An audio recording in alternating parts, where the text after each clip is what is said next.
Merci pour votre invitation. C'est la première fois que je suis à l'Université de Lille et je suis particulièrement impressionnée par la grandeur, par les immenses dimensions de cette université. 60 000 étudiants par été.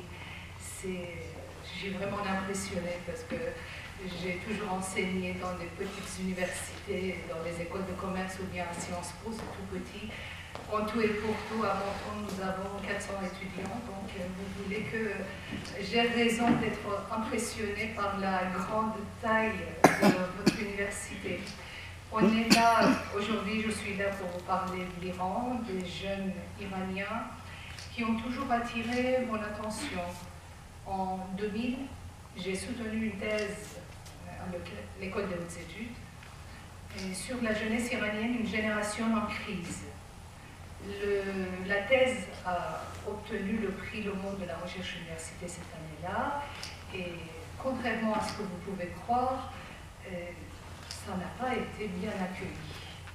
Parce qu'en 2000, quand j'ai parlé des crises de la jeunesse, de manière dont la République islamique traitait les jeunes iraniens, et tout le monde s'est jeté sur moi. Quand je dis tout le monde, ça veut dire les iranologues couronnés en France.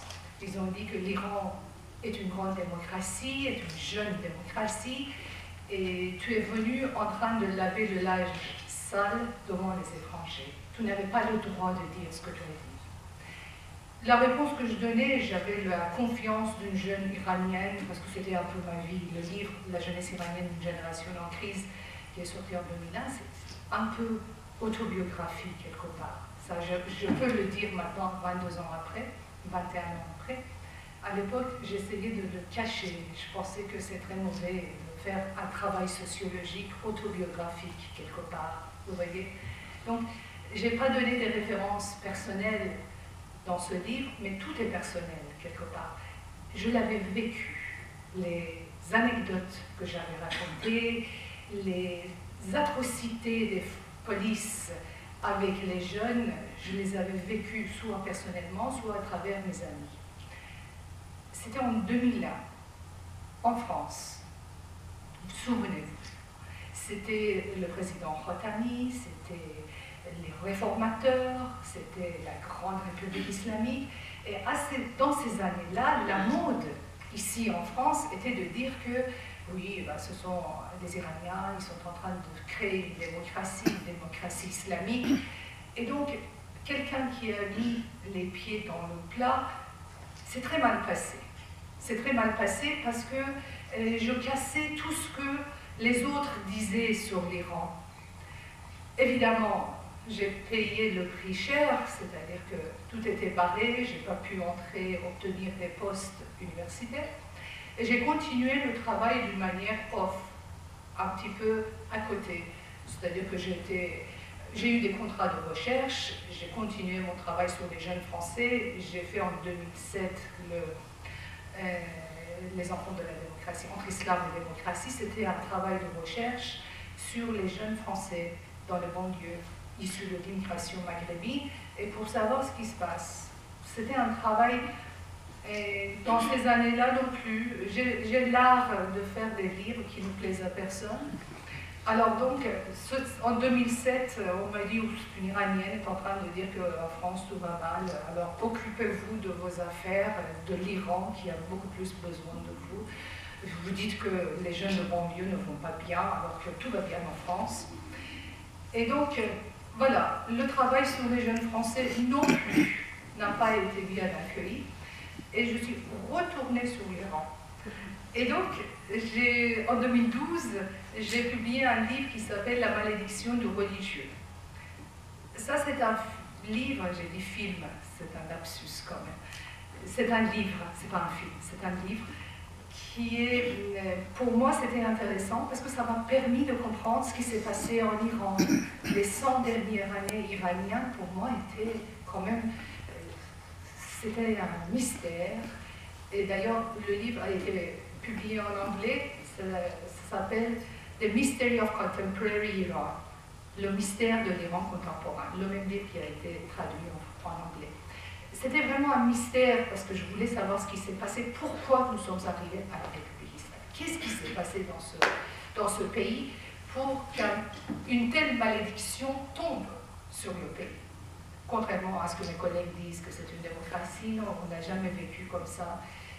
Les jeunes Iraniens qui sont dans la salle, je pense que vous avez tous des souvenirs de ce qui n'est pas la démocratie. C'est un régime profondément dictatorial, autoritaire, qui est tout sauf une démocratie. Alors, en 2012, j'ai publié La malédiction de religieux et j'ai continué mon travail de recherche.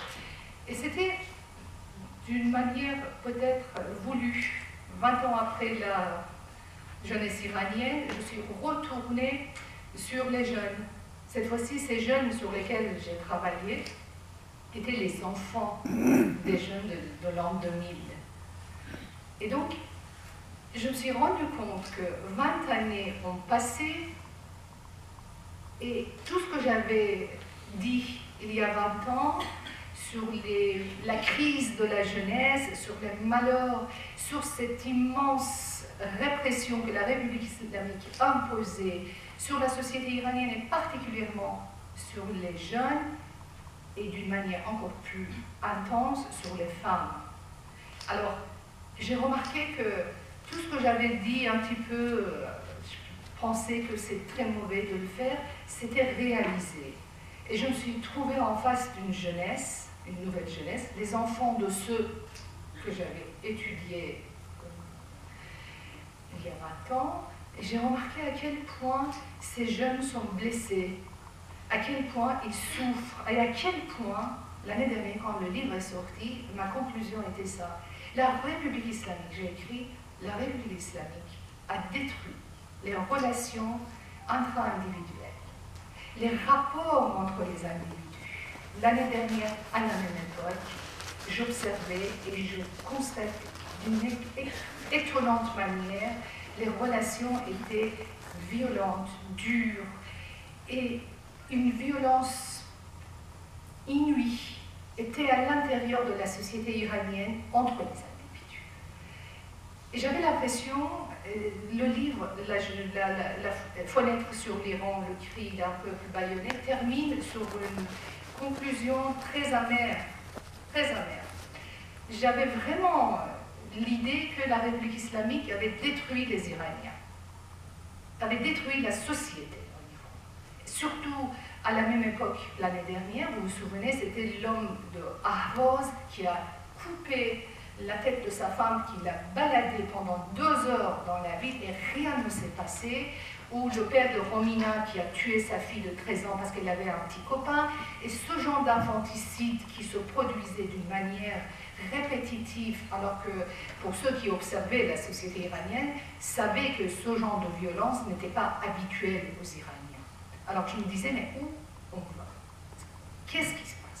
Qu'est-ce qu'on fait? Aujourd'hui, la situation est catastrophique. Hier, on a assassiné, on a exécuté un jeune de 23 ans. Avant-hier, c'était un autre jeune de 23 ans. Et je vais vous étonner parce que je vais vous dire une chose. La situation en Iran est largement meilleure par rapport à l'année dernière qu'aujourd'hui. La situation est meilleure parce que pendant plus de 2 mois, les Iraniens ont sorti la violence qui était entre eux et ils l'ont visée vers la République islamique. Ils ont visé les responsables de leur malheur. Ils ont critiqué, insulté et vraiment sorti tout ce qui était à l'intérieur de la société iranienne, qui était en train de ronger les Iraniens eux-mêmes. Ils l'ont visé, dirigé vers la République islamique. Le résultat est catastrophique, ça veut dire qu'il y a 480 morts, tous les jeunes, moins de 20 ans. On a 18 000 arrêtés qui risquent la peine capitale. La République islamique est violente. Il ne va pas hésiter à massacrer ces jeunes qu'il a arrêtés. Et si la communauté internationale n'intervient pas, il va se passer des crimes contre l'humanité, comme il y en a pas mal qui s'est passé dans les 2 dernières. Pourtant, la société est en train de s'assainir. Les relations entre les Iraniens, entre les jeunes, se sont nettement améliorés. Il y a une véritable solidarité aujourd'hui entre les jeunes. On se fait confiance, alors qu'avant, on était complètement incapable de se faire confiance. Cette sortie, cette issue heureuse de faire sortir la violence et la diriger vers les responsables des maux et des malheurs de la société, ça montre que la société iranienne est encore vivante. Les Iraniens sont encore vivants, les Iraniens sont encore capables de résister face à leur oppresseur. La plupart du temps, j'entends les jeunes qui disent « notre pays a été envahi par des forces étrangères ». Les Iraniens aujourd'hui se comparent avec les Ukrainiens. De la même façon que Poutine est en train d'envahir l'Ukraine, les Iraniens disent, ceux avec qui je suis en contact, bien sûr, ils disent que notre pays a été envahi par les Mollahs. Ils ne sont pas iraniens, parce que ça fait 43 ans qu'ils sont en train de détruire notre pays. Ça fait 43 ans que la richesse de ce pays a été pillée. Ça fait 43 ans que la jeunesse iranienne est en pleine crise. Elle est opprimée. Ça fait 43 ans que les Iraniens n'ont pas pu vivre. Et ce qui se passe aujourd'hui, à mes yeux, c'est une chose extrêmement importante. C'est un signe de la vivacité de la société iranienne.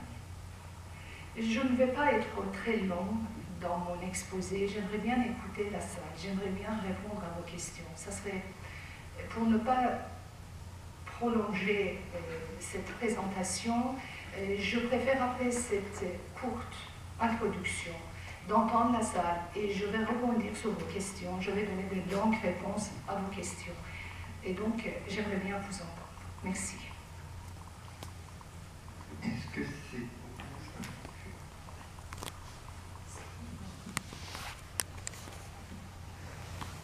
Est-ce qu'il y a des questions? Je pense qu'on va faire sans micro parce que ça n'est pas plus que ça. Si, ça marche. Il faut... Ah, je dis des bêtises.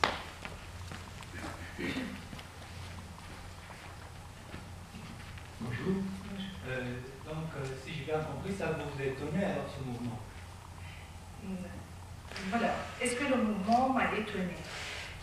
Depuis 2010, je suis les Iraniens sur Facebook et depuis 2017 sur Twitter.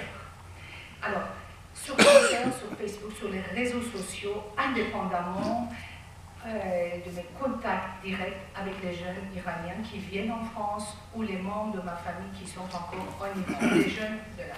J'entendais une rage profonde, une colère extrêmement forte dans la bouche des jeunes qui sortaient de leurs paroles.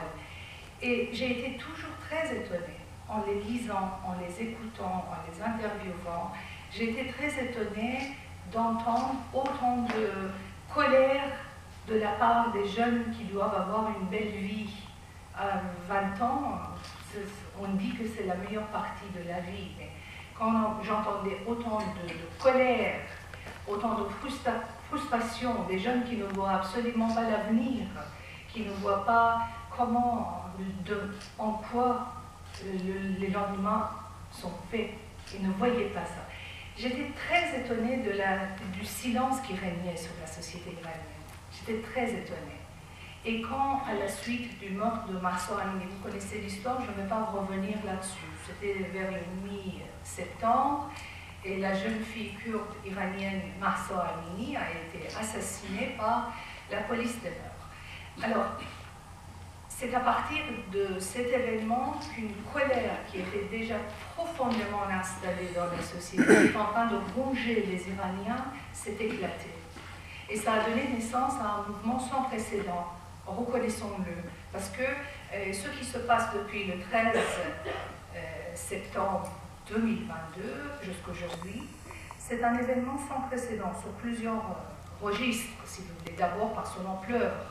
On n'a jamais eu en Iran un mouvement social, un mouvement politique aussi important, qui touche toutes les catégories sociales, plutôt tous les âges, parce que tous les âges, les gens qui sont concernés, ce n'est pas seulement les jeunes, mais les jeunes qui sont sur le devant de la scène. Donc, de par son ampleur, de sa pérennité, Et encore d'autres caractéristiques, par exemple, le soutien est extrêmement important des hommes envers les femmes. Ça, c'est la première fois. On se souvient très bien les premières années de la Révolution. Ça, votre thème aussi, celui-ci. Pardon? C'est que femmes, les hommes devant le scène dirigent le mouvement actuellement en Inde. Comme ça, en Iran. Et je ne pense pas que ce soit un mouvement féministe. Non, non, je ne parle pas de féminisme. Je parle des femmes qui dirigent le mouvement actuellement. Elles ne dirigent pas, mais elles sont très actives. Elles sont très actives. Je ne peux pas... Je n'ai pas remarqué que c'est un mouvement spécialement féminin ou dirigé spécialement par les femmes, aussi bien les femmes que les hommes. Les deux sont côte à côte, ça c'est la première fois.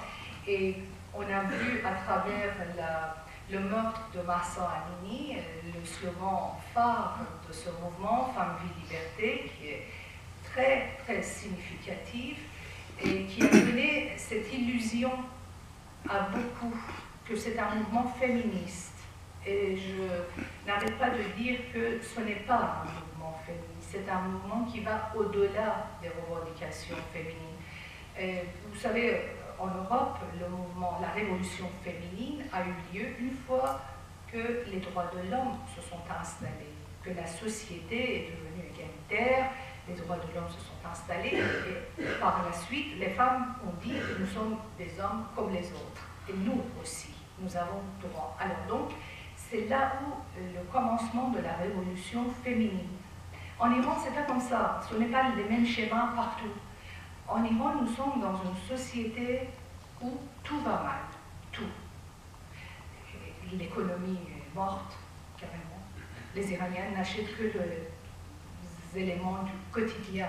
Et encore, il y a beaucoup d'Iraniens qui ne peuvent pas le faire. La société est affamée, l'économie est paralysée, la corruption est immense, rien ne va dans cette société. Le pays est en train d'être déchiré entre la Russie et la Chine. Ils ont complètement désintégré la société. Donc, on est en face d'une situation qui n'est pas comparable avec la révolution, le contexte de la révolution féminine en Europe. C'est pourquoi le raccourci ne me convient pas, et je n'arrête pas de répéter partout, bien que la cause des femmes soit sur la première ligne, mais le mouvement ne puisse pas être considéré. Il est difficile de considérer ce mouvement comme un mouvement féminin. Quelle est la différence? En Iran, quand Khomeini est arrivé en 1979, quand il a pris le pouvoir, quand il a installé son régime, il était quand même en difficulté. Pourquoi? Parce que la société iranienne s'était modernisée dans le sens administratif. On avait des institutions démocratiques dans ce pays, même si le pays n'était pas démocratique, mais des institutions modernes. La justice iranienne s'était modernisée.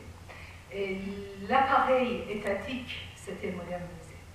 Quand les ayatollahs sont venus en Iran, ils ont réussi à basculer, à renverser le régime de Shah. Mais rien ne leur permettait de gouverner une société modernisée. Parce que leur mentalité, leur compréhension de gouvernance, de pouvoir politique, était uniquement consignée par le tête de la société et imposait le pouvoir d'une manière autoritaire. Leur islam leur a permis de révolutionner, mais leur islam ne leur a pas permis de gouverner. Il n'y a rien dans l'islam pour lui permettre de gouverner une société plutôt moderne ou à moitié modernisée. La seule manière dont Khomeini pouvait s'imposer en Iran, c'était de gouverner par force, d'une manière autoritaire. Et ce qu'il a fait. Mais comment faire ça dans un Iran de tout de suite après le Shah? Ce n'était pas évident. Donc, la première étape pour Khomeini, pour assujettir l'ensemble de la société, était de taper sur la tête des femmes. Donc, le 8 mars 1979, la première mesure restrictive de la République islamique, c'était l'obligation du port du voile. Ils ont imposé le voile d'une manière autoritaire sur la tête des femmes. Et tout de suite après, ils ont créé la police des mœurs. Donc, comme on dit dans les médias que la police des mœurs était inventée en 2000, je ne sais pas quand, c'est une fausse information. Non, la police des mœurs était bel et bien là dès la première année de la République islamique. Donc, la République islamique, d'abord, s'est installée sur la tête des femmes, et une fois qu'il a réussi à assujettir les femmes, il a continué, il a assujetti aussi les hommes. Mais dans les années 79-80, je me rappelle très bien, les hommes n'étaient pas conscients de cette stratégie de la République islamique. Même des gens qui n'étaient pas pro-Khomeini, qui n'étaient pas religieux, qui n'étaient pas islamiques. Moi, je me rappelle très bien, je viens d'une famille qui n'est pas islamisée, qui n'est pas traditionnelle. Mais mon père qui a pleuré quand le Shah est parti, il a fermé la porte, il a pleuré toute la journée. Le même père, le jour où Khomeini a rendu le port du voile obligatoire, il nous a dit, bon, en tout cas, Khomeini a rendu la pudeur à la société. Alors, j'étais pas quand même, j'avais 12 ans, j'étais très étonnée que mon père parle comme ça. Bon, croyez-moi, à 12 ans, j'étais étonnée déjà. Je me suis dit, c'est pas possible. Mais en quoi le port du voile est l'équivalent de pudeur? Il a dit, mais non, parce que sous le Shah était très très bien, je l'adorais, mais quand même les femmes n'avaient pas de pudeur. Mais là, maintenant, la pudeur est revenue à la société. Quand un homme qui était lui, qui n'était pas religieux, qui détestait Khomeini, et toute sa vie il a insulté Khomeini. Alors, même lui, il était content que les femmes soient obligées, il était content que les femmes soient obligées de porter le voile. Imaginez à quel point la femme iranienne, les femmes iraniennes étaient seules ces années-là. Et quand je vois les photos aujourd'hui, les photos des manifestations monstres des femmes, les rues remplies des femmes, mais il n'y a pas un seul homme. Ça, je comprends. Les femmes iraniennes étaient seules pendant de longues années. Parce que Khomeini et son régime, ils ont fait croire que, en réprimant les femmes, les hommes prennent le pouvoir. Mais ils n'ont 40 ans après, ils ont compris une société qui réprime ses femmes, c'est pour mieux réprimer ses hommes. Ça, aujourd'hui, les jeunes ont compris. Les jeunes iraniens, ils sont côte à côte avec les jeunes femmes. Ils sont dans la rue, ils soutiennent la cause des femmes parce qu'ils savent une société qui libère ses femmes, il libère aussi ses hommes. Et puis ils savent aujourd'hui, ce qui se passe aujourd'hui, c'est important. C'est vraiment la troisième caractéristique importante de ce mouvement, c'est qu'aujourd'hui, les hommes iraniens ont compris que la voie de la libération de leur pays passe par la liberté de leurs femmes. Et une fois que les femmes seront libérées des contraintes religieuses, c'est tout le pays qui sera libéré de la République islamique. Vous parlez avec les jeunes, ils le savent pertinemment, tous. Je parle à la longueur de la journée avec les jeunes, soit à l'intérieur des frontières, soit à l'extérieur, mais ça c'est quelque chose qui a été parfaitement bien compris, alors que cela n'était pas le cas il y a 40 ans. Il y a 40 ans, ils ont trouvé, les hommes iraniens, ils ont trouvé que, enfin, finalement, la République islamique n'est pas si mauvais que ça, parce que l'homme, il a pris beaucoup de pouvoir à l'intérieur de la famille, il pouvait faire ce qu'il voulait. Vous voyez le résultat, par exemple, l'année dernière, on a eu le patriarche potestat, le père qui tue sa fille ou son fils, et il sort du tribunal avec 3 tapes sur les doigts. Il ne se passe rien du tout, parce que le père, il est le propriétaire de la vie de la maisonnée, de sa femme et de ses enfants. Donc s'il décide de les tuer, il peut le faire, parce que c'est lui qui leur a donné la vie. Donc, au début, cela a donné cette illusion que la République islamique est pour les hommes, qui leur donne le pouvoir. Mais aujourd'hui, les hommes iraniens savent pertinemment que c'est faux. Ce n'est pas le cas. Ils répriment les femmes pour mieux les réprimer eux, pour mieux les enfermer eux. Et donc, ça c'est la troisième dimension extrêmement importante de ce mouvement que je qualifie un mouvement révolutionnaire, parce que les exigences des Iraniens sont des exigences révolutionnaires. Ils veulent une seule chose aujourd'hui, la chute du régime. Ils ne veulent pas autre chose, ils ne veulent pas négocier, ils ne veulent pas tergiverser, ils ne veulent pas entrer en réforme, parce qu'ils savent aujourd'hui, 43 ans après, ils savent que ce régime n'est pas capable de se réformer. Ce régime est coupé de la société. Ce régime exclut la société entière de tout.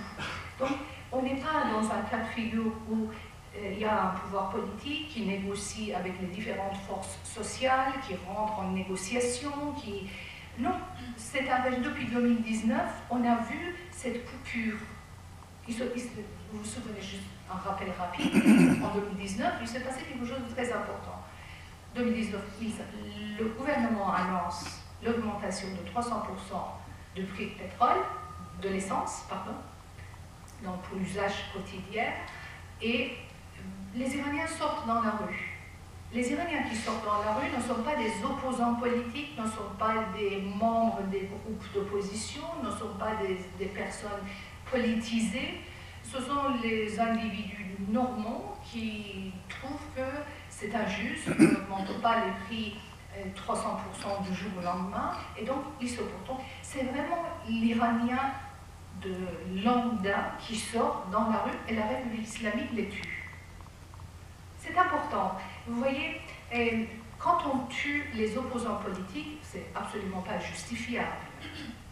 Loin de moi de vouloir justifier l'assassinat des opposants politiques. Mais politiquement parlant, il y a une signification différente quand un pouvoir politique tue ses opposants et quand un pouvoir politique tue les individus normaux, les citoyens normaux. En 2019, les 3000 personnes, et selon certains, les 4000 ou selon d'autres 1500, on n'a jamais eu les statistiques correctes, mais minimum 1500 personnes ont été assassinées en 3 jours. En 3 jours. Aucune guerre en 21e siècle n'a donné autant de victimes en si peu de temps. 3 jours. 1500 et d'autres qui, même Amor Maleki, l'un des chercheurs en Suède, qui a découvert que dans les registres des cimetières, il y a quelques 8500 morts de plus. Donc il base sur les 8500. Bon, je reste sur les minimums, donc ça ne change pas, parce que déjà 1500 c'est énorme. Un pouvoir politique qui tue en 3 jours 1500 citoyens non politisés, c'est très significatif. Ça veut dire qu'on est en face d'un régime politique qui est totalement incapable de négocier avec sa société, de communiquer avec sa société. C'est à partir de 2019 qu'on a compris que la République islamique s'est radicalisée. Il est totalement incapable de se réformer ou de faire quoi que ce soit. Donc, ce qui se passe aujourd'hui, on voit que la société aussi s'est radicalisée, c'est-à-dire que la société a compris le message de la République islamique. Les Iraniens savent que quand ils demandent quelque chose, quand ils exigent quelque chose, il n'y aura pas de réponse de la part du régime. La seule réponse de la part du régime, c'est le massacre. Mais il se passe que cette fois-ci, les yeux des étrangers, des occidentaux ont été rivés sur l'Iran et la République islamique n'a pas osé faire ce qu'il a fait en 2019. Qu'est-ce qu'il a fait?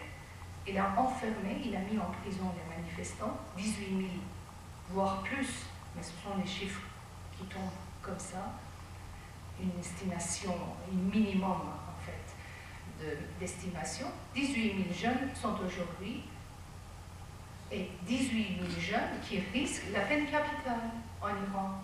Donc, on est vraiment à la veille des grands massacres. Donc, dans cette situation, vous voyez que la société aussi s'est radicalisée. C'est-à-dire la société sait que le pouvoir en face n'est pas capable de lui répondre. La seule réponse de la République islamique, c'est le massacre. Donc, aujourd'hui, le mouvement social, le mouvement politique qui est en train de se passer en Iran ne peut qu'être un mouvement révolutionnaire. Parce que la situation s'est radicalisée, parce que l'État s'est radicalisé, parce que le pouvoir s'est radicalisé. C'est tout à fait normal que les Iraniens connaissent la situation et donc ils demandent le changement de régime. Donc, je dis, la troisième caractéristique principale de ce mouvement, c'est que c'est un mouvement, les hommes et les femmes côte à côte. Mais La quatrième caractéristique de ce mouvement qui attire particulièrement mon attention, parce que j'ai toujours travaillé sur la relation avec la modernité, comment les pays religieux, comme un pays comme l'Iran, pourraient sortir de la religion. Alors, ce qui attire particulièrement mon attention, c'est que depuis mi-septembre, nous n'avons même pas entendu une seule fois, même pas une seule fois, un slogan ou une référence à la religion. Pas une seule fois. Aucune revendication religieuse, aucune référence religieuse, aucun symbolisme religieux. Tout est non religieux. Et par endroits, j'ai pu constater des slogans anti-religieux. Je hais votre religion, je déteste votre culte. Ils le chantent. On ne peut pas fermer les oreilles en disant que non. Mais oui, aujourd'hui, la République islamique a réussi non seulement à se faire détester, non seulement à faire détester le clergé chiite, mais aussi à faire détester la religion. Ils ont tellement maltraité cette société, ils ont tellement maltraité ces jeunes, qu'aujourd'hui, les jeunes iraniens, en tout cas une partie des jeunes iraniens, ils prennent l'islam comme le responsable principal de tous leurs maux et malheurs. C'est comme ça. C'est le résultat des pressions que les agents de régime ont posées sur cette société, ont imposé à la société. Pardon ? Je ne sais pas, mais en tout cas, je ne fais qu'observer. Vous voyez, je ne fais pas de jugement là-dessus, mais je vois que la sortie de la religion, ce qu'on qualifie la modernité, le mouvement de la modernité, a été qualifié, a été décrit par quelqu'un comme Marcel Gauchet comme le processus de la sortie de la religion. C'est la définition qu'il donne de la modernité. Alors, on voit que la société iranienne est sortie de la religion d'une manière très radicale. En tout cas, une partie de la société, peut-être pas toute, parce qu'on voit quand même dans les partis sunnites, qui constituent 5% de la population du pays, 95% des Iraniens sont chiites et 5% sunnites. On voit que chez les sunnites, chez les 5%, en Kurdistan et au Baloutchistan, la haine de la religion n'existe pas de cette façon. Il y a quand même un Molavi Abdelhamid plutôt, dans la ville de Zohedan, qui est imam de Zohedan, c'est un sunnite, c'est un chef religieux sunnite. Il est respecté de son peuple parce qu'il a tenu tête contre le régime. On n'a pas l'équivalent chez le clergé chiite. Aucun dignitaire chiite n'a su tenir tête contre le régime. Le silence radieux, ce que les Iraniens critiquent évidemment, qui n'apprécient absolument pas, cette absence de réaction de la part du clergé chiite, ce qui ne m'étonne absolument pas, parce que le clergé chiite est largement inféodé par les gens du régime. C'est lui qui est en train de gouverner. Je ne vois pas pourquoi le gouverneur, enfin, les dirigeants doivent se retourner contre eux-mêmes, puisqu'ils sont tous complices. Donc c'est tout à fait normal. Cette attente de la part de la société est totalement illégitime. On ne peut pas attendre que les gens qui se sont enrichis, qui se sont complètement ensoleillés par ce régime, ils se retournent contre lui. Non, c'est pas possible, donc c'est une attente totalement, disons... Oui. Oui, je voulais vous parler du problème climatique, du problème de la biodiversité qui deviennent tels qu'on parle de 6e extinction mondiale. Le problème est mondial, mais est-ce qu'en Iran il est secondaire, important, anecdotique?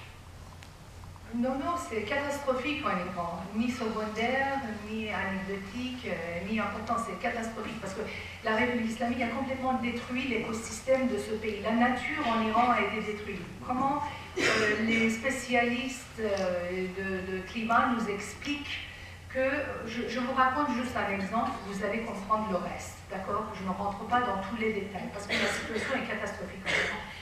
Juste dans les deux grands déserts iraniens, ils ont enseveli les déchets nucléaires russes. L'écosystème est totalement contaminé. les animaux qui ont été contaminés sont entrés dans le cercle de l'alimentation des Iraniens. Et là maintenant, le degré de la contamination nucléaire est tellement fort qu'on peut trouver, par exemple, dans certains aliments quotidiens, un taux de la présence de radioactive extrêmement importante. D'accord? Donc, vraiment, la situation. Ils ont détruit la nappe phréatique. Ils ont détruit l'écosystème de ce pays d'une manière que moi je pense qu'après leur départ, il faut des siècles de travail pour que le pays retrouve une allure normale. سلام و ادب خدمت شما و از خوش آمد گویی. سوالی که از شما داشتم، یعنی اول تشکر میکنم که اینقدر شفاف و واضح صحبت کردید، خیلی ممنونم. و سوالم این بود که خیلی دوست داشتم راجع به این صحبت کنید که ما با یک رژیم کاملا بی‌سواد در عرصه اقتصاد، اجتماعی، فرهنگی با یک حکومت بسیار بی‌سواد طرفیم که زبانی جز سرکوب نمیدونه و اصلا به خاطر همین گفتگویی بین حکومت و بین مردم ایجاد نمیشه، چون که کشش ندارن، چون سواد بحث و گفتگو رو ندارن. و من خیلی دوست داشتم راجع به این مسئله صحبت بشه که اینا بدونن واقعا اصلا مشکل ما از کجا شروع میشه، این دموکراسی یعنی چی، چرا این گفتمانه ایجاد نمیشه. و با توجه به اینکه ما یه فرهنگی داریم که بسیار با تمدن هست، غنی هست، خیلی دوست داشتم راجع به این مسئله صحبت بشه. از شما تشکر میکنم اگه بپردازید به این موضوع یکم. ممنونم از شما. Alors, la question était pourquoi le dialogue ne s'installe pas entre le pouvoir et la société. Et selon, je ne connais pas votre prénom, Mahvash. Selon Mahvash, le problème vient du fait que les dirigeants de la République islamique sont illettrés. Déjà, je vous rappelle que le président Raïssi, le boucher de Téhéran, celui qui a tué 4000 personnes en une seule nuit, je pense qu'il n'est pas illettré parce qu'il a son certificat d'école primaire quand même. Non mais il ne faut pas exagérer. Alors donc, selon Mahvash, le problème de l'Iran vient du fait que les dirigeants islamistes... Pardon, ça ne m'étonne pas.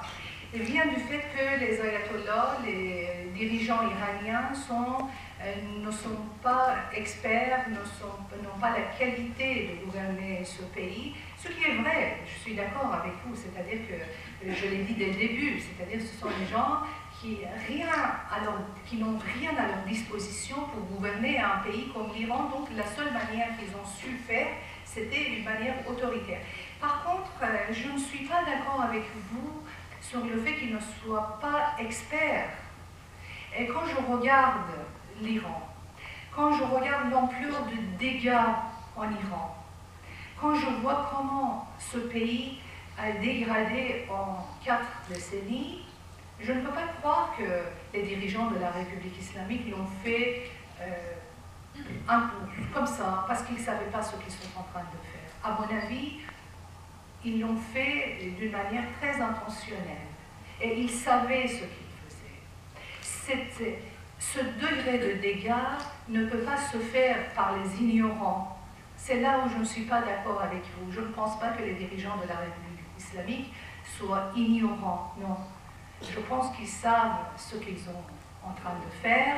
Je pense que le degré de dégâts dans ce pays est tel que l'hypothèse de l'ignorance n'est pas suffisante. Je pense que ce pays a été détruit d'une manière extrêmement intentionnelle. Je pense qu'ils savaient ce qu'ils étaient en train de faire. C'est pourquoi je ne penche pas pour la thèse de l'ignorance des dirigeants de la République. La République islamique a donné corps à un rêve qui est né à l'intérieur du clergé chiite à partir de la deuxième moitié du 19e siècle. À partir du 19e siècle, les 3 derniers rois de Qajar étaient des rois extrêmement faibles et le clergé chiite commence à gouverner l'Iran à cette époque-là. Et c'est à cette époque-là qu'il commence à regarder ce qui se passe dans le monde sunnite et il voit qu'il n'y a pas de clergé chez les sunnites, mais en tout cas, les savants religieux sunnites sont très faibles, alors qu'ils étaient, eux, au pouvoir en Iran. en absence des 3 rois Qajar. Ils étaient tous toujours en voyage à l'étranger. Donc, qui gouvernait l'Iran à la fin du 19e siècle? Le clergé chiite. Et c'est à cette époque-là, le rêve de gouverner l'ensemble du monde musulman est né. D'accord? Et quand vous lisez les écrits des religieux à partir de la seconde moitié du 19e siècle, il y a 2 accents importants dans leurs écrits, l'Iran et le chiisme. Pourquoi? Parce qu'ils rêvent de gouverner l'ensemble du monde musulman. C'est ça leur rêve. Mais ils n'arrivaient pas à le faire parce qu'ils étaient détestés dans le monde sunnite. Les sunnites ne les aimaient pas. Ils essayaient de créer une ambiance de fraternité entre chiites et sunnites, mais ça ne marchait pas. C'est là où Khomeini s'est montré complètement inventif quand il dit que le chemin de Karbala passe par le Quds. Tout d'un coup, ce rêve de plusieurs centaines, un siècle et demi, trouve un écho favorable dans l'oreille de l'opinion publique arabe, dans l'opinion publique sunnite, qui détestait jusqu'alors le clergé chiite et les chiites avec. Quand ils trouvent qu'il y a un ayatollah qui défend les Palestiniens. Et c'est là où Khomeini a réussi à attirer l'attention et la sympathie de l'opinion publique sunnite. Vous devez lire les événements des 40 dernières années en Iran sous cet angle. Toute la destruction qu'ils ont fait en Iran, c'était pour asseoir leur pouvoir, pas sur l'Iran, mais sur l'ensemble du monde musulman, sur le monde sunnite aussi. Le clergé chiite rêve de gouverner le monde musulman dans sa totalité. Ils ont détruit l'Iran d'une manière extrêmement calculée pour pouvoir nourrir leur rêve qui est la gouvernance du clergé chiite sur l'ensemble du monde musulman. En fait, l'Iran pour eux était un tremplin, c'est tout. Et les Iraniens étaient de trop. Vous voyez quelle est la mentalité du clergé chiite? Le clergé chiite veut régner sur l'ensemble du monde musulman, mais ici, ces Iraniens sont un peu trop exigeants et il faut les éliminer, il faut les étouffer. Et ce qu'ils sont en train de faire depuis 43 ans. Et c'est pourquoi ils n'hésiteront pas à massacrer. C'est pourquoi ils sont dangereux. Parce que leur rêve n'est pas l'Iran. Leur rêve, c'est l'ensemble du monde musulman. Et quand on regarde comme ça, ils sont tous sauf ignorants. D'accord. Là, ici, il est particulièrement ignorant. Je suis d'accord. Mais le reste, ils ne sont pas ignorants. Ils sont des gens qui savent ce qu'ils sont en train de faire. Mais la maison de Khomeini était volée à Khomeini. Monsieur, on va laisser la parole. Avant toute chose, premièrement, donc, je remercie tous ceux et toutes celles qui ont permis votre venue. Deuxièmement, je vous remercie d'avoir accepté leur invitation. Ça me rend ravi. Donc, je reviens sur la question de la religion. Je pense que la modernité, ça ne concerne pas Reza Shah, et après Mohamed Reza Shah, tout ça, je mets de côté. Néanmoins, je me base sur une étude américaine qui est sortie il y a quelques années. Et justement, pour votre venue, je cherchais, mais je n'ai pas trouvé, qui disait que le taux d'athéisme en Iran est l'un des plus élevés au monde, non seulement dans les pays musulmans, non seulement dans les pays dits tiers-monde par le passé, mais une nouvelle appellation pays du Sud ou les pays en voie de développement, mais également à dépasser le monde occidental. Qu'est-ce que vous en pensez? Je ne peux qu'aller dans ce sens parce que le taux de fréquentation des églises en France, c'est dans les 5 et 6%, selon les chiffres officiels qu'on peut trouver. Et en Iran, c'est de 3%. Vous vous rendez compte? C'est tout à fait correct. La République islamique a complètement détruit les croyances des Iraniens, a complètement détruit la place de l'islam dans la société. Et en France, la laïcité a su quand même conserver la religion. La religion est partie dans la vie privée des individus, il a trouvé sa place dans les sphères intimes, mais en Iran, je doute que ça se passe aussi gentiment avec l'islam. Et je pense que vraiment, après la chute de la République islamique, évidemment, il n'y a pas d'avenir pour le clergé chiite, ça on peut être sûr. Mais je doute aussi quand même, je ne sais pas, je n'ai pas des données nécessaires, mais je doute aussi, conformément à l'étude que vous avez évoquée, je doute qu'il y ait un avenir aussi pour l'islam en tant que religion. Oui. Le taux d'athéisme est très important en Iran. Bonjour. Tout d'abord, merci beaucoup de porter la voix des Iraniens et de venir en parler ici en France. Je voulais vous dire, tout à l'heure, vous avez évoqué le fait qu'hier, il y avait le jeune homme, Mahdi qui avait été exécuté en Iran. Il avait 23 ans et du coup, hier matin, sa famille a reçu un appel à 7h du matin en leur disant qu'ils devaient aller à leur tombe, voir leur fils qui venait d'être exécuté et pendu. Il y a 40 ans, le 28 juillet 1983, c'était ma grand-mère qui le recevait, parce que pareil, ma famille aussi, ils ont perdu des membres de leur famille comme ça.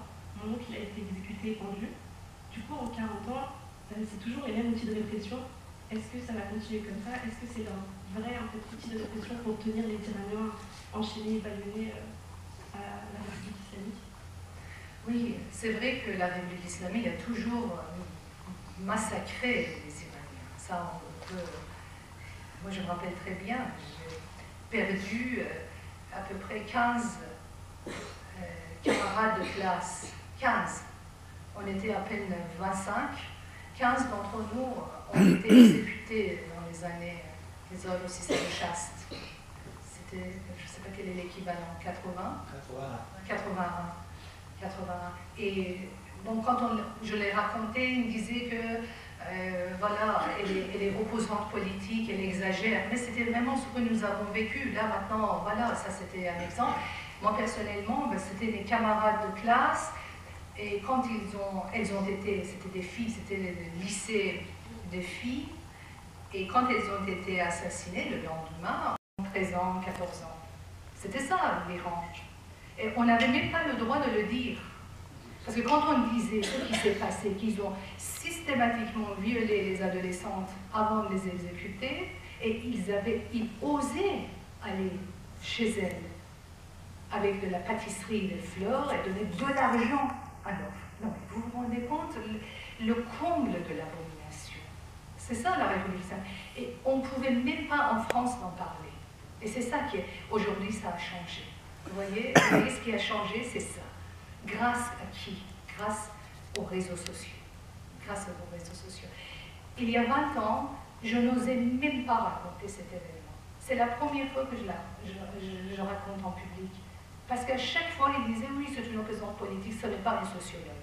Ce n'est pas un sociologue. Comme si quand on est sociologue, on doit raconter des faits gentils, vous voyez? Et la distance entre la réalité de la vie des Iraniens avec la réalité de la vie en France est telle quand on raconte ce qui se passe dans ce pays, tout de suite, on est taxé d'exagération. Une fois aussi, j'ai raconté, c'était sur France Info Télé, j'ai raconté que oui, hier, c'était juste la veille, j'ai dit hier, ils ont pendu une femme morte. Alors tout le monde était, oui, elle raconte des horreurs. Non, je ne raconte pas des horreurs. Les horreurs font partie de la vie quotidienne des Iraniens. Une femme qui attendait pour arriver dans la queue des exécutants, elle meurt de peur. Donc avant même d'être tuée, elle est morte. Mais le juge, il dit non, elle doit être pendue. Donc on a pendu son corps inanimé. C'est ça l'Iran. C'est ça l'Iran.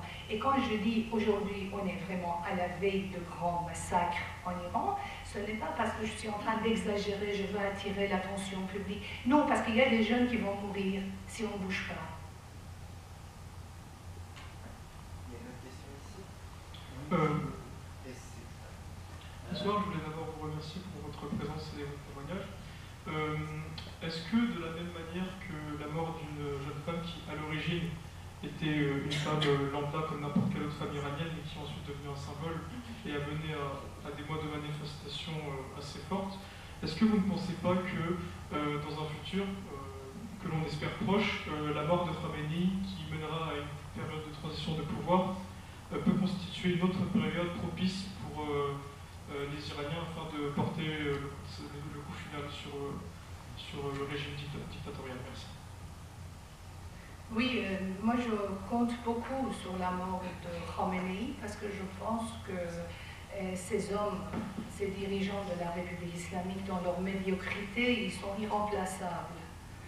Et l'équilibre extrêmement fragile du régime va s'effondrer avec la disparition de Khamenei. Donc j'attends avec impatience. Ça c'est vrai. C'est-à-dire que même si je n'ai pas la boule de cristal pour voir l'avenir, je peux vous garantir que la disparition ne va pas rester inaperçue et ça ne va pas se passer dans le calme et dans la tendresse. Non, c'est pas comme ça que ça se passe. Et juste pour rajouter que je ne fais pas de témoignage, je fais mon travail de sociologue et je raconte ce qui se passe en Iran, mais ce n'est pas un témoignage. Bonjour. Malheureusement, je n'ai pas lu votre livre, La fenêtre de l'Iran. Mais est-ce que vous pouvez résumer un peu sur la nouvelle génération, sur la jeunesse de l'Iran? Est-ce que vraiment on le comprend, on le connaît? Merci pour votre question, parce que quand je parle, j'oublie toujours l'essentiel, et là, vous avez souligné l'essentiel. Merci beaucoup. Oui, la nouvelle génération est très, très différente par rapport à celle de ses parents, sur plusieurs, disons, registres, si vous voulez. La première, la chose la plus importante chez ces jeunes d'aujourd'hui, c'est que ce sont les gens qui ont grandi devant les réseaux sociaux, devant l'écran de leur ordinateur.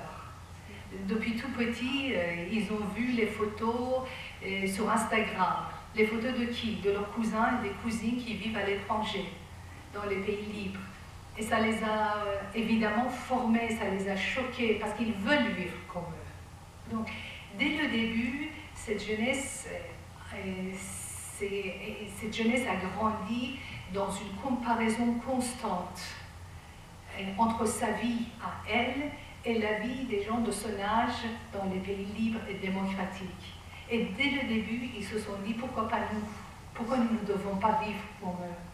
Alors que leurs parents, la génération de leurs parents, qui souffraient beaucoup, parce que dès le début de la République islamique, les jeunes étaient la cible privilégiée de la répression du régime et de ses contraintes.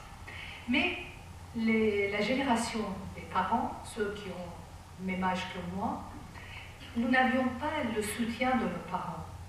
Nos parents étaient des révolutionnaires, soit ceux qui étaient contre la révolution. Mais ils avaient été grandis dans la culture traditionnelle iranienne.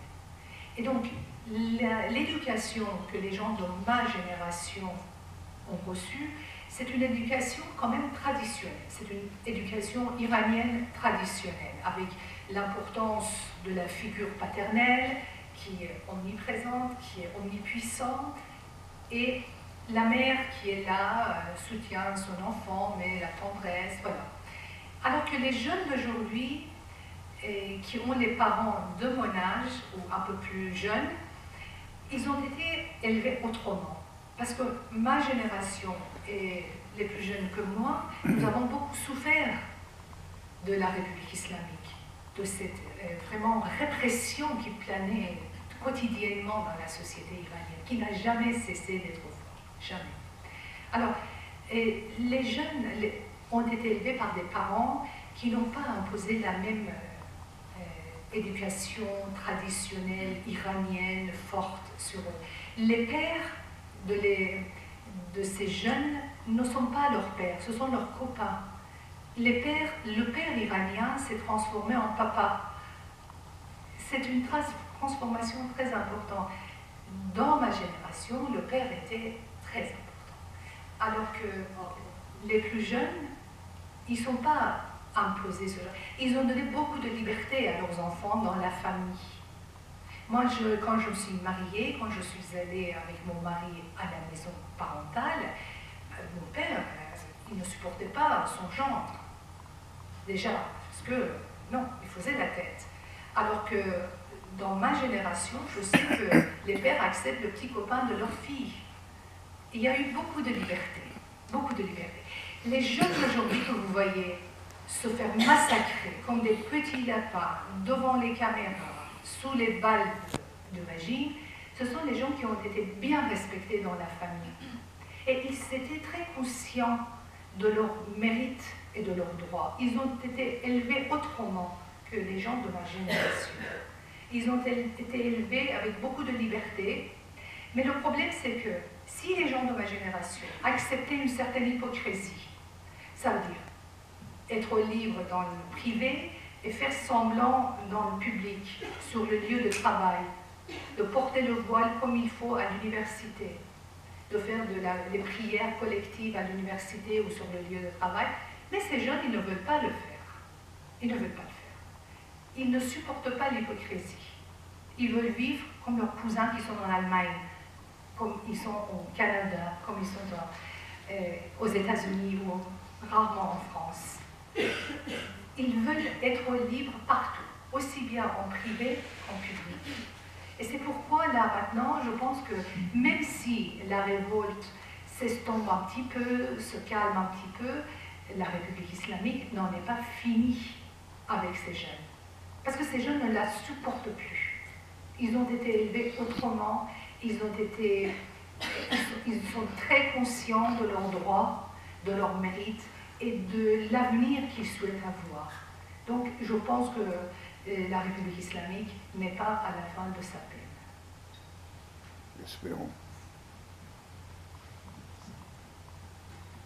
Je voulais vous remercier pour ma part aussi pour avoir pris le temps de venir nous exposer tout ça et qu'on voit ensemble un certain nombre de choses.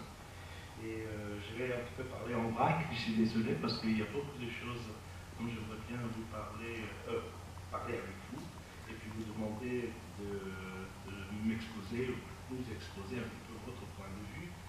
D'abord, je voulais vous dire que je suis d'accord avec vous que les jeunes, vous avez dit que vous avez commencé au début de votre carrière en vous occupant des jeunes en France et puis surtout peut-être en relation avec des immigrés.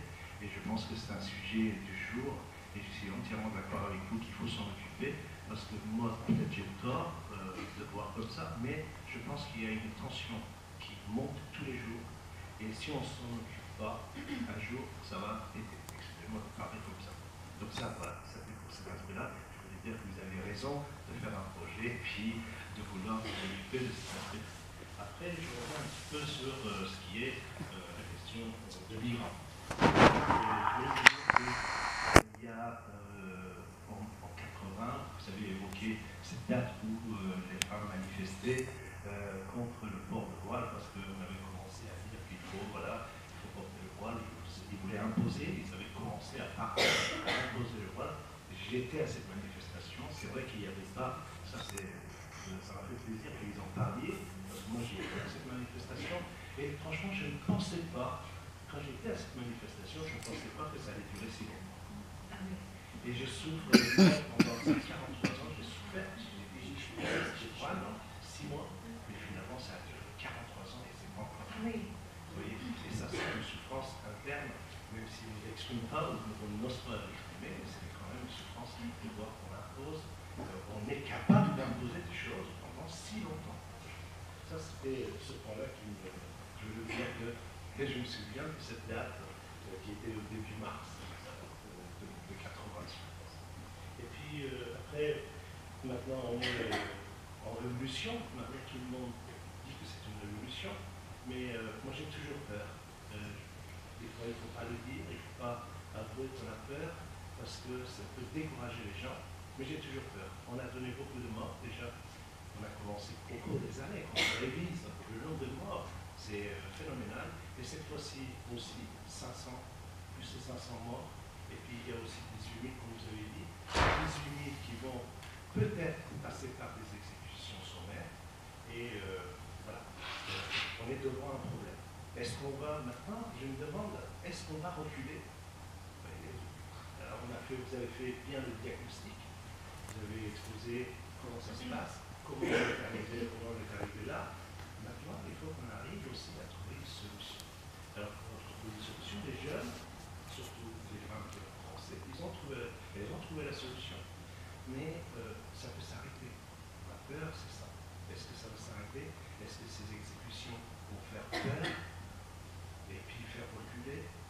pas. Et comment faire pour que ça ne s'arrête pas? Parce que si on prend les statistiques, peut-être je me trompe, aux alentours ils disent que c'est 5% de la population qui est en mouvement actuellement. Aux alentours de 5%. Mais c'est énorme. Mais avec ces 5%, ils ont réussi à faire reculer dans beaucoup de domaines.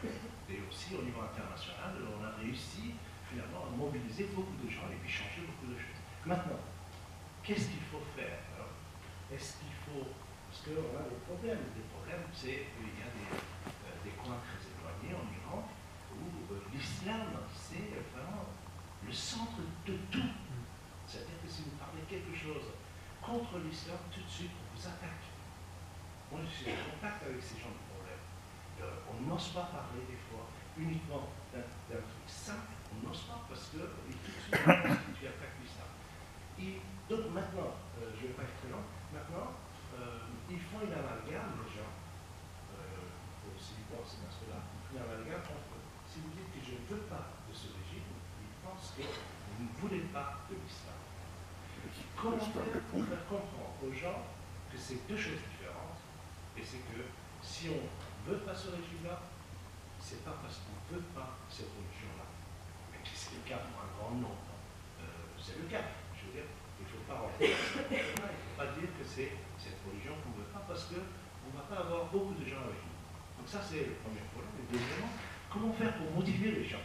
Motiver les gens qui comprennent, qui font une distinction entre la religion, le départ de ce régime et la religion islamique. Est-ce qu'on doit leur dire, je ne sais pas, je me demande, est-ce qu'on doit leur faire comprendre que dans 1 an ou 2 ans, ça va être leurs enfants qui vont être devant les balles?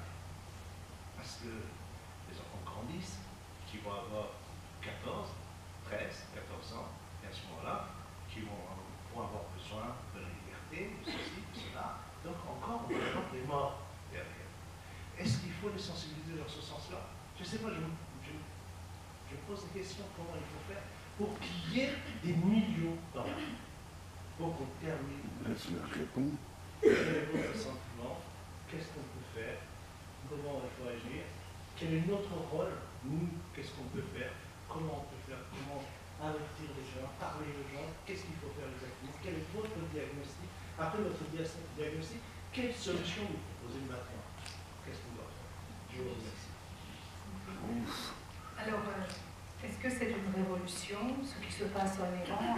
Certainement pas, parce que révolution, c'est toujours a posteriori, après coup, qu'on qualifie d'un mouvement qui était une révolution. Autant que je sache, la République islamique est toujours en place. Donc, il n'est pas encore tombé.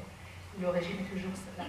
Le jour où le régime tombe, on peut parler de la révolution. Mais aujourd'hui, on parle plutôt d'un mouvement politique ou d'un mouvement social qui est révolutionnaire. Parce que les Iraniens souhaitent la chute du régime. C'est un mouvement révolutionnaire. Donc ce n'est pas une révolution. Pardon? Ben oui, tout à fait. C'est une révolte avec des exigences, des prétentions révolutionnaires. Et moi, je ne suis pas très bonne en traduction, mais révolte n'est pas chouèche. Révolte, pour moi, c'est riant. Voilà, on est d'accord. Donc, il y a des acteurs qui ont estimé que ce n'est pas une révolte, mais c'est une révolution. Bon, je suis là pour vous dire que c'est faux. La révolution, c'est trop tôt pour qualifier cet événement de révolution, mais c'est une révolte qui a des prétentions révolutionnaires. On peut dire que c'est un soulèvement. Oui, non, c'est un peu plus fort. Oui, c'est un soulèvement, c'est un riant, c'est une révolte extrêmement importante, un mouvement révolutionnaire déjà. Alors, peur des victimes, oui, ça fait quand même 500 victimes, et il va y avoir encore plus, il y aura des massacres, mais donc, de toute façon, moi je compare toujours avec la guerre en Ukraine, 80 morts tous les jours, depuis le début de la guerre. D'accord? Donc, on le sait, on ne peut pas changer un régime aussi autoritaire et sanguinaire comme la République islamique, juste en leur demandant s'il vous plaît, partez. Ils ne vont pas partir comme ça, donc c'est un long chemin devant les Iraniens. On va avoir des exécutions sommaires, et c'est là où le rôle de la communauté internationale est extrêmement important. Donc, vraiment, il faut faire quelque chose pour empêcher les exécutions sommaires. Alors, sur les pourcentage des Iraniens qui soutiennent le régime. Il y a des gens qui prétendent, des journalistes en France qui prétendent que 20 à 30% des Iraniens sont pour le régime. Et je ne sais pas du tout d'où ils sortent ce chiffre.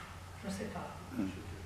Peut-être que c'était une illumination comme ça, parce qu'il n'y a pas de statistiques en Iran. Et si vous écoutez le discours de la République islamique dit que 99% des Iraniens sont avec nous. Donc, ça, qui dit 4%? Le président de l'Assemblée. Lui non plus, il n'a pas fait des statistiques. C'est lui qui l'a dit dans le débat télé. Voilà, je parle des statistiques sérieuses n'ont pas eu lieu en Iran, pour savoir. Imaginez si on va faire une enquête en Iran et demander le régime. Ça dépend qui vous êtes, ça dépend comment vous posez la question, les réponses changent. Donc ce n'est pas aussi facile d'enquêter dans une situation chaotique comme l'Iran d'aujourd'hui. Donc on n'a pas de statistiques. Par contre, on sait une chose, que 95% des Iraniens ont été appauvris. Ça, on le sait. Et autant que je sache, quand on appauvrit, on n'est pas content. Rares sont les gens qui appauvrissent et qui perdent leur pouvoir d'achat, qui n'ont pas de quoi manger et qui disent merci, merci, tout se passe bien. Donc, quand on dit l'écrasante majorité des Iraniens sont mécontents, sont insatisfaits, je le dis par rapport à leur pouvoir d'achat, par rapport au taux de chômage, par rapport au taux de participation à la vie active. Quand on voit qu'il y a autant de jeunes diplômés qui sont dans la rue, qui n'ont rien à faire, ça on peut constater que quand même il y a quelque chose qui ne va pas dans ce pays. Alors, on sait aussi qu'en Iran, 75% de la population iranienne vit dans les grandes agglomérations urbaines. Le pourcentage des Iraniens qui vivent dans les zones rurales est de 25%. Peut-être encore moins, parce que mes statistiques datent d'il y a 5-6 ans. Peut-être encore si la situation a changé. C'est-à-dire que la population rurale s'est amincie encore plus qu'avant. Donc, c'est la raison pour laquelle, quand on prend le pouls des grandes villes, normalement on est bon. Parce qu'il y a très peu d'Iraniens finalement qui vivent dans la zone rurale. Et les villes donnent toujours en fait le rythme à tout le pays. Et c'est important ce qui se passe, surtout les grandes villes, parce qu'ils sont tous dans les villes, enfin, il y a une grande densité de la population dans les grandes villes. Alors, on sait que dans les grandes villes, même quand vous êtes croyant, quand vous êtes musulman, quand vous êtes vraiment quelqu'un attaché à la tradition, j'ai interviewé nombre des familles traditionnelles iraniennes qui étaient vraiment dans la religion, même à l'époque de Shah. Ce n'est pas aujourd'hui qu'ils ont changé. Même eux, ils estiment que la République islamique a noirci l'image de l'islam. Et ils sont très désolés par rapport à la situation. Et à chaque fois que la République islamique exécute les jeunes à l'aube au moment de Azan, ça, il y a encore une bonne partie de ces musulmans traditionnalistes qui tombent, qui s'effondrent, qui perdent leur attachement aussi bien au régime qu'à leur religion. Parce que c'est au nom de Dieu qu'on les tue, c'est au nom de Dieu qu'on les viole, au nom de Dieu qu'on les... Donc, en fait, l'acteur principal de désislamisation de la société iranienne, c'est le régime lui-même, et non pas les opposants. Il ne faut pas croire parce que, par exemple, Monsieur Dantel ou Madame Dantel a dit que l'islam n'est pas bon, qu'il y a une grande partie des Iraniens qui se sont vraiment détachés de la religion. Non, ce sont les actes de la République islamique qui créent autant de mécontentement, de rejet de la religion. Donc, et autre chose que je voulais vous dire, vraiment essayez de comprendre ma logique.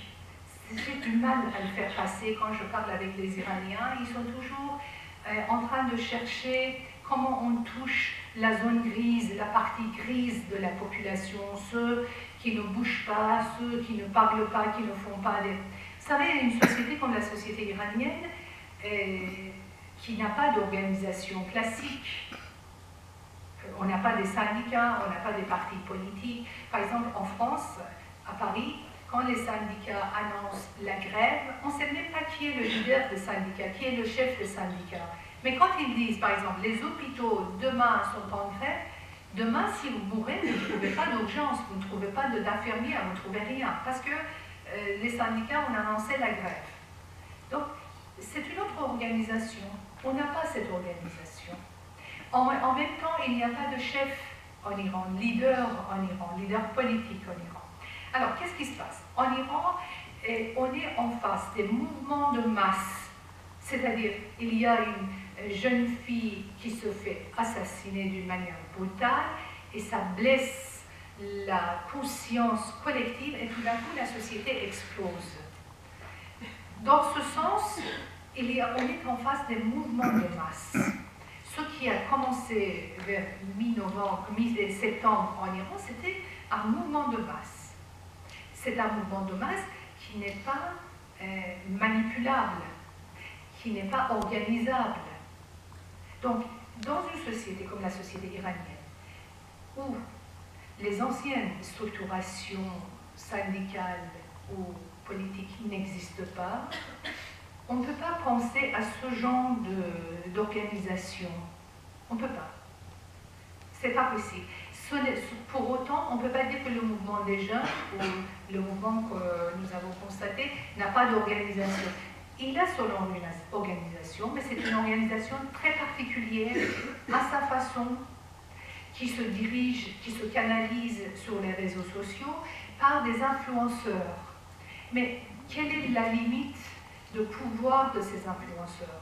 Jusqu'où ils peuvent aller, personne ne peut vous le dire, même eux-mêmes, ils ne le savent pas. C'est un petit peu comme le pouvoir des sorcières ou des sorcières dans les sociétés anciennes.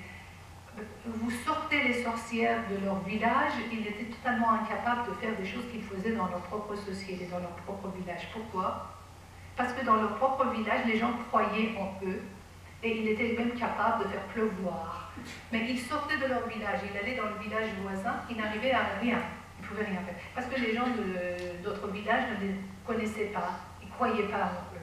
Alors, ce mouvement des jeunes a ses influenceurs. Les influenceurs qui ne connaissent absolument pas quelle est la limite de leur pouvoir et quelle est leur influence, et si ce sont eux les influenceurs, mais ça existe.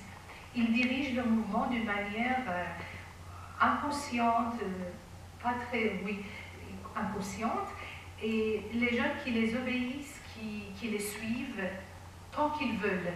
Et dès que les influenceurs disent un seul mot qui ne leur plaît pas, ben, ils les lâchent, ils vont ailleurs. Dans ce sens, il est très difficile de prévoir, en fait, de prédire l'avenir, d'organiser le mouvement. Il est très très difficile de dire quelles sont les solutions pour réveiller la partie grise de la société. Mais de toute façon, ce qui est sûr, même dans la révolution de 1979, la société iranienne s'est engagée les derniers jours. Là, on dit, j'étais sur un plateau avec Christian Chenon qui m'a dit « Oui, j'étais en Iran en 79, il y a eu des millions de jeunes, des milliers de jeunes qui étaient dans la rue. » Oui, les derniers jours, oui. Mais pendant de longs moments, c'était 4 jeunes, 50 jeunes qui sortaient comme ça. Donc, il est tout à fait possible qu'à un moment donné, le feu prenne. Voilà, c'est un feu qui prend et qui s'éteint, qui se reprend, voilà, c'est comme ça. Donc, vraiment dans les sociétés, dans la vie des sociétés, c'est ça en fait que je voulais vraiment faire passer, c'est ça le message du sociologue. La vie sociale, la vie des humains, la vie des sociétés n'est pas comme les ordinateurs, comme les machines. On est très habitué à manipuler les ordinateurs, de les programmer, de faire ceci, de faire cela, avec tous ces appareils qui nous entourent. Et on a cette idée que la société, c'est comme une machine. On peut l'organiser, on peut faire, par exemple, appuyer là-dessus et tout d'un coup, 2 millions de personnes vont se lever. Non, c'est pas comme ça. La vie des sociétés est très différente. C'est un mouvement qui est en train de trouver son chemin. Peut-être aujourd'hui ou demain, le mouvement va s'étouffer, mais ça va reprendre pas dire quand, on ne peut pas dire comment, on ne peut pas dire comment on peut toucher la conscience des autres. C'est très difficile. Vraiment, on ne peut pas le dire. Mais je sais que la manière avec laquelle la République islamique réprime cette société ne répondra pas. Si ça se répondait, ça se saurait. Si on pouvait, uniquement en massacrant une société, gouverner sur elle et de continuer son règne, on n'avait pas besoin de démocratie. Vous savez, si, par exemple, dans les pays européens, il y a la démocratie, ce n'est pas parce que les Européens sont plus gentils que les Orientaux, c'est qu'ils ont compris, à un moment donné de la vie de leur société, que ça ne pouvait pas continuer comme ça. Et la République islamique n'a pas beaucoup d'avenir devant lui. Parce que sa seule réponse, c'est le massacre. Jusqu'où on peut massacrer un peuple et continuer à régner sur lui? Non, c'est pas possible. On ne peut pas continuer éternellement. Mais le fait est que chaque jour qu'il reste, c'est une perte colossale. Aussi bien pour le pays que pour les Iraniens. Donc, avant de laisser la parole à monsieur pour une question, celles et ceux qui ont encore des questions à poser, levez la main et on n'en prendra plus en fait après la prise de parole de monsieur. Bonsoir. Alors, je vais jouer le rôle du naïf parce que je n'ai personnellement aucune racine en Iran. Je ne suis pas un spécialiste de l'Iran. Je suis venu pour m'informer et je vous remercie de l'avoir fait. Alors, j'ai donc posé une question un petit peu extérieure. Est-ce que vous pouvez dire, est-ce que vous êtes en capacité de dire, quel est le rapport de la société iranienne, je parle bien de la société, je ne parle pas du régime, hein, on est d'accord, à l'Occident en général et aux États-Unis en particulier. C'est-à-dire où on en est de la représentation soit du grand Satan, soit de la fascination des réseaux sociaux. Et si je pose cette question, c'est parce que un moment dans votre intervention, vous avez dit que vous souhaitiez que l'Occident joue un rôle pour soutenir le mouvement de libération qui est actuellement en cours. Et il me semble qu'elle est un petit peu au cœur de cette capacité de réaction de l'Occident.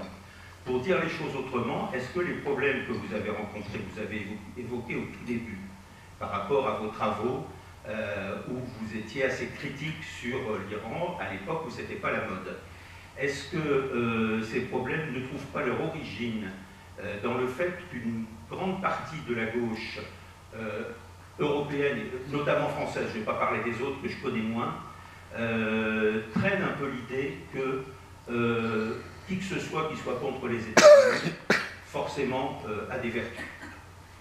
Oui, devant la gauche française, on ne peut même pas dire ce que les Iraniens pensent des Américains. J'ai eu le tort de dire une fois devant Isabelle Quint que Trump est apprécié des jeunes Iraniens. Elle a été bouleversée d'entendre une abomination pareille. C'était totalement bouleversée. La gauche française a toujours eu des positions très pro-islamistes et la gauche française a beaucoup soutenu la République islamique. Ça, c'est vraiment quelque chose. Ça fait 30 ans que je vis en France et malheureusement, je l'ai maintes et maintes fois, je l'ai constaté, cette fascination pour la République islamique parce qu'ils sont anti-impérialistes. Et même à un moment donné, j'ai pu constater, mais heureusement ça n'a pas duré, je vous assure, une certaine fascination pour Daesh, parce qu'il était anti-impérialiste. Certains de mes interlocuteurs ils disaient, mais quand même ils sont anti-impérialistes. Mais alors, mais ce sont des gens de Daesh quand même. Comment heureusement ça n'a pas pris. Mais avec les ayatollahs a pris. Pourquoi? Parce qu'ils sont très malins. Ils donnent le change. On a eu un Khatami qui souriait dans les caméras, ou Mohammad Javad Zarif qui souriait à la longueur de la journée devant les caméras. Et les Occidentaux pensaient que ce sont les gens totalement fréquentables. Et ça, la gauche française, encore aujourd'hui, on voit par exemple, je ne veux pas entrer dans le sujet, mais bon, avec le wokisme, ce qui est en train de faire des ravages dans les universités françaises, c'est quand même quelque chose qui est très étonnant. Cette manière de regarder l'Orient, l'islam, cet paternalisme qu'on montre envers les musulmans, les Iraniens en ont beaucoup souffert. Mais sous les États-Unis, c'est que les Iraniens, ils disent eux-mêmes, nous n'avons rien contre les États-Unis. Rien contre les États-Unis, ni contre Israël. Ce sont les satans pour la République islamique. Et dans la mesure où les Iraniens sont différents de ce régime, qu'ils rejettent ce régime, donc les ennemis du régime, les ennemis de mon ennemi sont mes amis. C'est aussi simple que ça. Une dernière question de madame. Oui, oui, je voulais savoir, selon vous, que peuvent faire les États étrangers pour aider le peuple qui se révolte? Parce qu'en France, moi, j'ai pas l'impression que l'État français aide le peuple étranger. On me pose on voit dans les médias, en tout cas, très souvent cette question, et la réponse que je donne toujours à cette question, je vais répéter, je dis que je suis modestement sociologue, mon travail c'est de vous raconter ce qui se passe en Iran. Ce que les politiques, les hommes et les femmes politiques peuvent faire, je leur fais confiance parce que je sais que quand ils veulent faire quelque chose, ils savent le faire. Ils savent le faire. Ils n'ont pas besoin d'une modeste sociologue comme moi pour leur dire ce qu'ils doivent faire parce qu'ils connaissent les lois de leur pays, ils connaissent les initiatives qui ont été déjà prises pour les autres États voyous, qu'ils prennent les mêmes pour l'Iran et qu'ils fassent la même chose qu'ils ont fait pour la Russie, par exemple. Quelle est la différence? C'est la même chose à mes yeux. Mais donc, je ne suis vraiment pas là pour donner des leçons aux hommes et aux femmes politiques en France. Vraiment pas.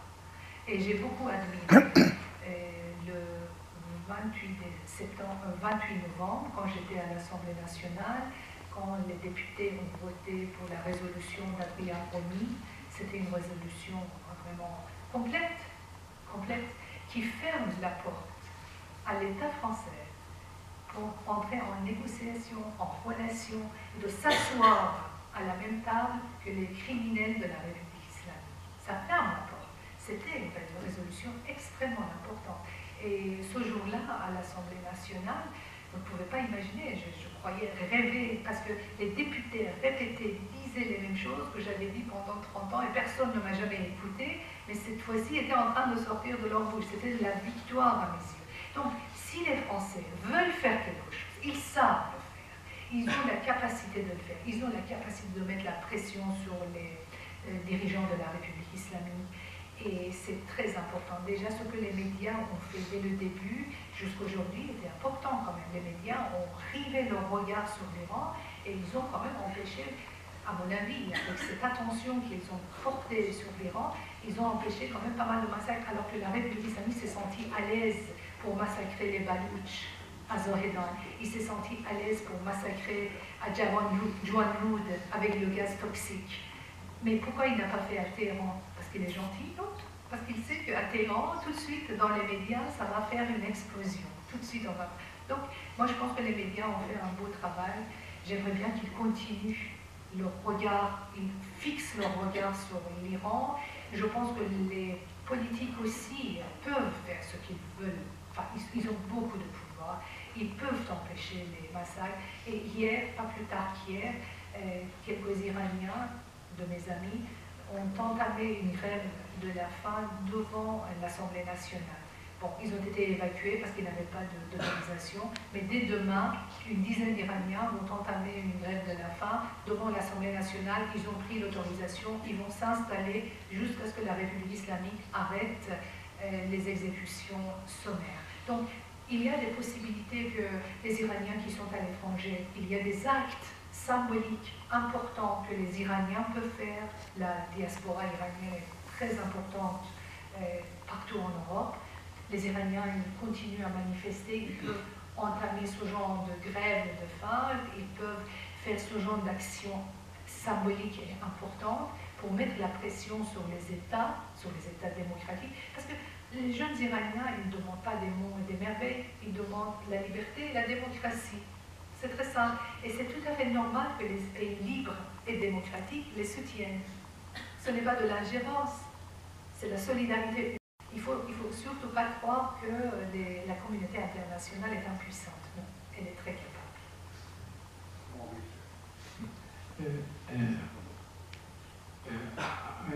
madame a une question que je vous poserai après, mais avant ça, je veux dire qu'en ce qui concerne les statistiques, comme vous l'avez déjà bien dit, ça n'existe pas, ou en tout cas c'est faux.